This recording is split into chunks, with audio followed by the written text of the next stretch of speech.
G'day folks, welcome back to the channel. My name is Trevor and I am your one-armed bandit in the bush. Today we are out at Mexican Hat and I'm going to be exploring the trails in this area, famous for the landmark behind me. And as you can see, this is Mexican Hat. So stay dialed as I head down and get Pumbaa turned around, and then we're going to get out on the trails and go and see what we can find, including to see where we can camp tonight. So here we go.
Alright folks, what we're going to do is just give this fella a little dust down now.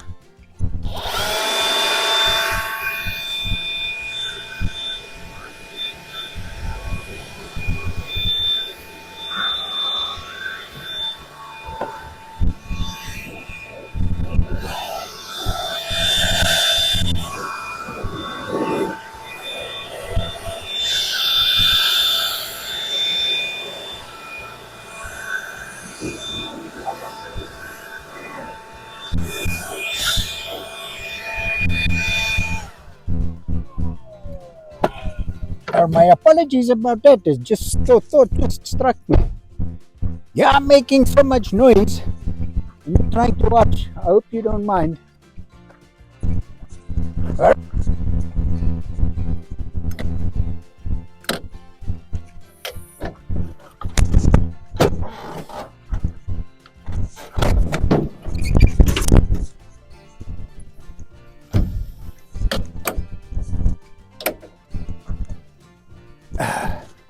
Yeah, well, I tell you something.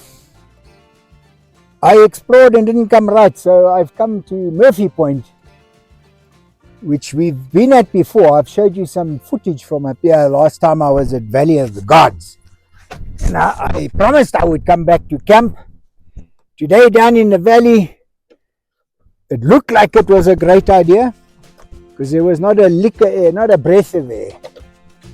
But once I got up here, well, that's another story, that's for sure. There we go. There she goes. Actually, I must admit I am enjoying my camping immeasurably more with this tent. I tell you what, it's like night and day.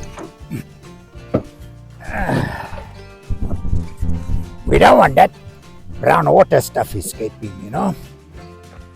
Any place it's going to escape to is from the box to the refrigerator in a moment.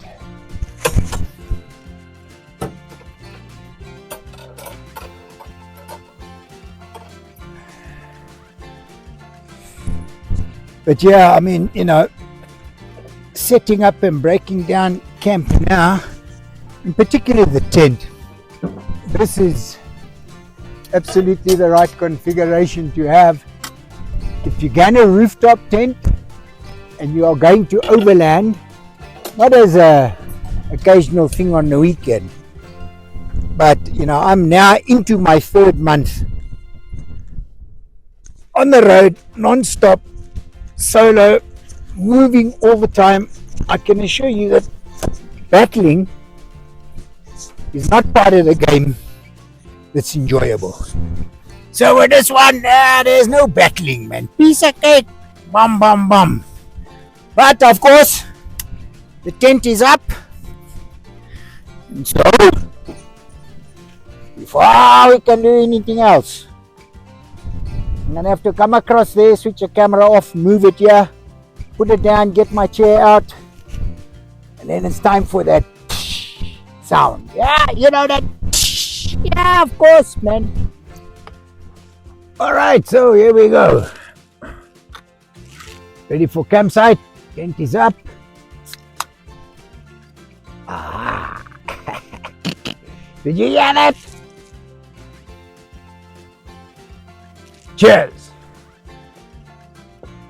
Prost. Zanzibar. Whatever you want. Get yourself a cold one. This is good. So, when I was leaving Hell's Raging Rim, I was driving on the spur back road when I hit a rock. I didn't even see it, and it only seemed to have caught my back passenger wheel. A little after that, I saw air pressure gauge come up. So it wasn't a joke, because there wasn't anyone in a convoy saying to me, "Oh, I got an air pressure gauge." This one was for real. Got out, stopped, checked. I had completely damaged the rim, and the rock had smacked one huge dent into it. Because these are bead grips that I have, the rims, the tire stayed on, but it looked like it was leaking air from where the knock was. Anyway, I inflated it up higher than normal, drove on, same thing. So I then put some puncture lube in it, the stuff you get in the can. Not too sure exactly what it's called, but puncture repair, like a spray and fix. So I put spray and fix on and inflated up again and went off down the trail. Drove a few, probably 10-15 minutes maybe, because it was kind of slow going and the instructions say 2 to 3 miles. And But when I stopped, I noticed that it wasn't quite the case. I was still having major air pressure drop. So me being the master mechanic that I am and alloy expert that I am, I never thought past my nose. And you know, when you have a sledgehammer, everything looks like a rim. So I took my sledgehammer to the rim, knock, knock, knock, to try to get it flattened so that I wouldn't have that big bulge and the tire sticking out. Well, I think in doing that, I unfortunately cracked the rim, because a little further on, the sealant was leaking through cracks in the rim itself. So then the pressure was dropping very fast. So I had to change and put the spare on. Now, I was on uneven ground. So the first problem was the jack wouldn't reach because the side that I needed to get to was sitting high. So drop the jack, stack rocks, get it up. Then I got the spare, I got the tire off, went to drop the spare, and of course the rear of the vehicle was too high. Even if I had taken it off the jack, for the spare wheel to reach the ground, for the cable to drop enough so that I could get the spindle out. So I had to climb under the truck, put the tire on my knees, one on each side, laying back with kind of just my head sticking out from under the bumper, and take the crank handle and crank one half turn at a time to get that tire to come down, and taking all the weight on my legs. I got sufficient slack on that cable to work the spindle out, but I hardly got that spindle out. And of course, you know, you're working for more than a minute at a time, exerting maximum force. So you get exhausted quite quickly, and your energy levels start to drop quite fast, or at least the muscle exhaustion. You get tired a little bit on the quick side. So I got stuck at that spare wheel because of the weight that was on my legs. So that was a job and a half for me to try to lift it.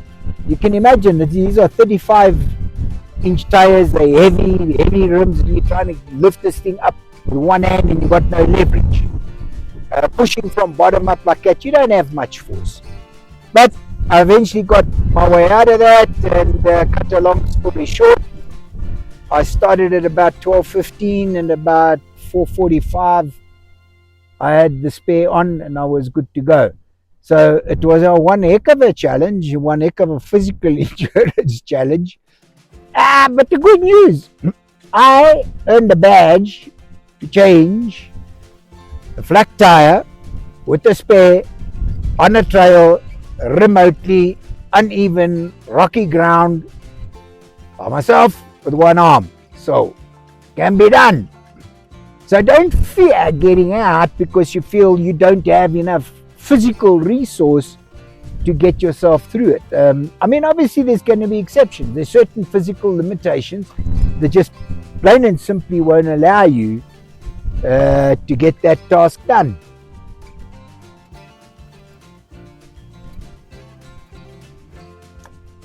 And because the probability of getting a puncture or something going wrong, like what happened with me, is significantly elevated once you get off-road, well, you're going to face this every time. Not every time you're getting out, but every once in a while you are quite potentially going to run across this. You might get lucky and never ever in your entire off-roading career have to ever change a tire. Well, not for me. Actually, to be honest, I think this is probably the first time I've had to do it, and I've overlanded for many years. However, so cracked rim. So back to blanding. As I said, I was going there to get the tire rotation done, and to try get a solution for my exhaust, which I kept knocking and was battling with the departure angle, and that exhaust was getting somewhat knocked up. So I've had a replacement put on. This thing is well tucked. As a drop down that drops kind of right where the bed starts. So it's before the rear axle, so you don't have your exhaust pipe going over the rear axle. And oh baby, does she sound like a V8 now? Oh yeah. So it sounds magnificent. I've got more power out of it. And of course, why not? Why wouldn't I be happy? All boys are happy when their cars make a great sound, me included. So, many more miles of happy listening to the engine roar. I just love the roar of the V8. In fact, I was so envious of Tim because every time I would off-road with him, his V8 makes a nice rumble. So, I don't know, but I think I have maybe a little bit of a one-up on him. And this is a great pipe. So, a little bit more on that in a moment. So there you go, folks. This is what I've installed. This is a Free Flow FX, the Flowmaster. So you can see how nicely it tucks in. It stops certainly well short of the rear axle.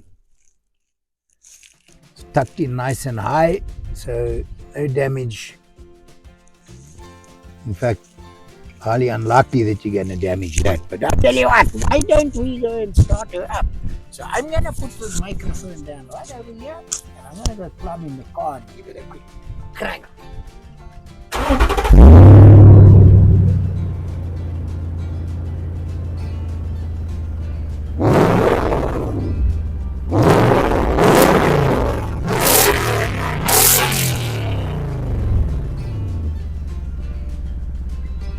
All right. I'm back. Now, doesn't that sound like a V8? Yeah? But I've encountered a problem, and I wonder if any of you that are viewing have any hacks or tips as to how to overcome this problem. So, for the last 3 weeks now, and it's only really the last 3 weeks, and I haven't been doing anything too serious, I keep having things break inside the refrigerator or leak inside the refrigerator. First, I had some whipping cream that I obviously put in my coffee in the morning. I hit something hard and that knocked the cap off. Okay, granted. So that one I know exactly what happened. But it leaked cream into the refrigerator, and by the time you detect it, of course, you pick it up by smell first. So that was take everything out, wash the refrigerator out, stack it all back. All right, that's it. Be careful now. So next up, I bought a case of Coronas, 12-ounce bottles. And one of those bottles broke inside the refrigerator. And again, this has to be a impact smack. So understandable, it's glass can break, but you know, my experience with beer bottles is they don't break for anything. So it must have been one heck of a smack. So, all right, no more beer bottles in the back, because I don't want glass in there, and I'm not aware that I've, gone and broken a beer bottle and I stick my hand in to grab something and then I cut my hand inside the refrigerator. So no more glass bottles. So I switched over to cans. But this is now the second crate of cans, beer cans that I've had in the back, where the beer cans have either ruptured or there's ended up with a perforation in it. And again, this has to be from the stuff knocking in the back. Now, when I put the last lot in, I packed it tight. So everything's nice and tight. But still, I had 2 cans that have got punctures in them and have subsequently leaked into the refrigerator. So now I've got to go through that cleaning task yet again.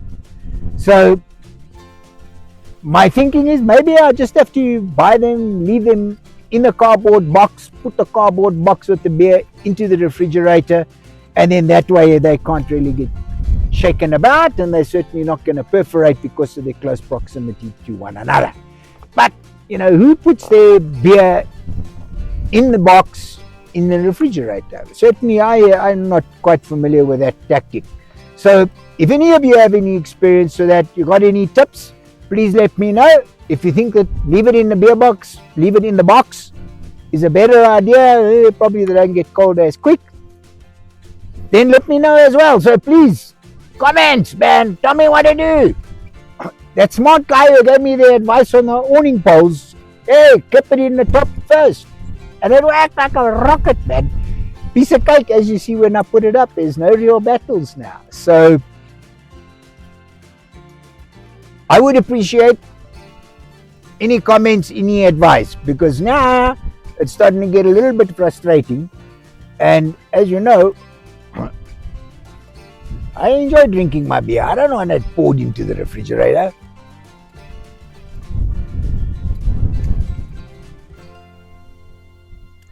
I'm certainly hoping that the wind doesn't blow too much here, because this is a nice location. It's blowing quite strong at the moment. Before it gets blowing any harder, I'm going to put the drone up just so you guys can take a look and see where this campsite is at. I don't think I'm going to be able to get it up too high, because I'm already at very serious elevation, as you're going to see now. And the wind's blowing a little bit. So, as soon as I get close to cliff edge and there's turbulence and all kinds of other things to encounter, goodbye drone. So, and from here it's going to be a long way to go and find it, I promise you, as you're going to see. So let's get Birdman up in the air, right?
So as the sun winds its way down on yet another glorious day of exploring out in the southwest, may I please ask you to remember to like, subscribe, and to comment. Yeah, we need comments, man. Let's get some dialogue going.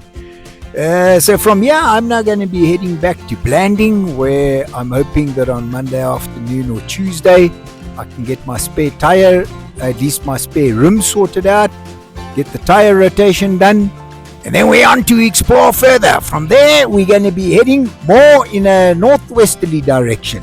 So stay tuned, hit that notification button so you don't miss out on any of the action. See you on the next one.